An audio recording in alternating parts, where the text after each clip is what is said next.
Бар екен де жоқ екен, ерте екен, ішкілері бөрт екен, қырғауыл жылы қызыл екен, құйрық жүні ұзын екен. Бұрында қаңбақ шал деген шал болыпты. Мал мен басқа зар болыпты. Кедейлікпен шықпапты. Олау салып, балық ұстап, тамақ асырапты. Жел соқса шал домалап шөнелеткен. Содан оған жұрт қаңбақ шал деп ат қойыпты. Күн сайын ауылына ілген екі балығының біреуін бір түлкі әлімжеттік қып тартып жей береді екен. Түлкінің қорлығына шыдай алмай, шал бір күні екінші жерге көшем деп, дүние мүлкін арқалып жолға шығыпты. Шаршаған соң оны бір жерге көміп кетіпті. Бір жерге елдің сойған малынан жинап алған шек қарын көміп кетіпті. Ал бір жерге қарындағы айранын көміп кетіпті.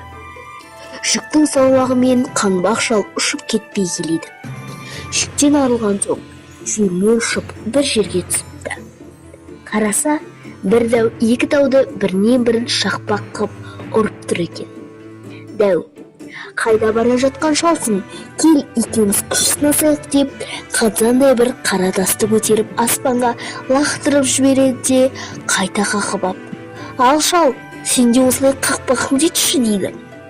Шал сасқалақтап, қайтерін білмей, тасты құшақтап, аспанға бір, тасқа бір қарап, күнімен тұрады. Сонда дәу: «Неғып тұрсың? Лақтыр» дейді. Шал тұрып: «Аспанға лақтырсам, аспан жерге айналып түседі-ау. Жерге қақпай түссем, жер ортасынан ойылып түсеме деп қауіп қып тұрмын» дейді. Сонда дәу кеп шалдың қолынан ұстай алады. «Ақсақал, лақтырмай-ақ қой, текке қылармыз» деп шалынып қойғызады. Дәудің ақыл таяздығын біліп, шал ерленіп оған: «Кел, жердің шек қарын шығарайық» дейді. Дәу жүгіріп келді, жерді түйіп қалады. Жер тізеден ойлады. Ештеңе шықпайды. Шал өзі бұрын көміп қойған, қан жинарылмаған шек қарын жатқан жерді жүгіріп барып түйіп қалса, шек қарын шыға келеді. Дәу жаман қорқады. Сосын шал: «Кел, енді жердің миын шығарайық» дейді. Дәу пәрменімен келіп, жерді түйіп қалады. Жер тағы да тізеден ойлады. Ештеңе шықпайды. Шал манағы айран көп кеткен жерді жүгіріп барып түйіп қалса, бұрқ етіп айран шыға келеді. Дәу одан бетер қорқады. Мына шал не деген орасан күшті деп, шалдың айтқанын істей береді. Ақыры шал одан қалай құтыларын білмейді. «Енді қайт, ертең бізге қонаққа кел» дейді. Дәу жарайды деп кетіп қалады. Шал үйіне кеп кемпіріне: «Ертең дәу қонаққа келеді» дегенде, «Ойбай, немізді береміз» деп сасалайды. Шал тұрып: «Ертең дәу келеді, мен есектің алдында отырармын». Сонда сен оның көзінше «Не істеймін шал?» деп маған қара. Мен не десем, соны істемекші боп пышақты алып, турам тұл деп кемпіріне үйретіп қояды.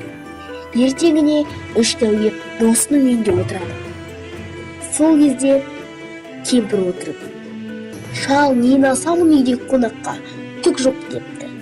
Сонда шал тұрып: «Басқы дәудің басын ас, ортаншы дәудің төсін ас. Ол жетпесе, досым дәудің өзін ас» дегенде, кемпір пышағын алып турам тұлады. Үш дәу тым-тырақтай қаша жөнеледі. Досы лашық үйін басымен көтеріп ап кетеді. Шал айғайлап: «Әй досым, лашығымды тастап кет, қайда барсаң да құтылмайсың» дейді. Дәу лашықты тастай сала қашып бара жатса, баяғы әлімжеттік қып балығын тартып жей беретін түлкі жолығады. «Тақсыр, қайдан қашып келесің?» дейді түлкі. «Бір пәле шалдың қырсығынан құтыла алмай қашып келеміз» дейді дәулер. Түлкі: «Сол қаңбақ шалдан қорқып жүрсіңдер ме? Менімен жүр, мен сенің өшіңді алып берейін» деп дәуді ертіп, шалды іздеп қайта келе жатса, шал лашықтың жанында тұр екен. Түлкінің еріп келе жатқанын көріп, шал айғай салады: «Ей түлкі-ау, артында атымда 6 адамның құны бар. бергі атында 5 адамның құны бар. Өзіңде бітіспейтін кегім бар еді. 3 тәуді соның үшін білгелі келе жатырсың ғой. Бәрібір оны мен бітпеймін деп дауыстайды. Сонда дәу қорқып, бұл бізді сол аталардың құнына беруге алдап отырып келе жатыр екен ғой деп ойлап, түлкіні құйрығынан алып жерге бұрып өлтіріп, алды-артына қарамастан қаша жөнеледі. Сөйтіп күң бақшалып дәулер мен түлкіден осылай құтылған екен.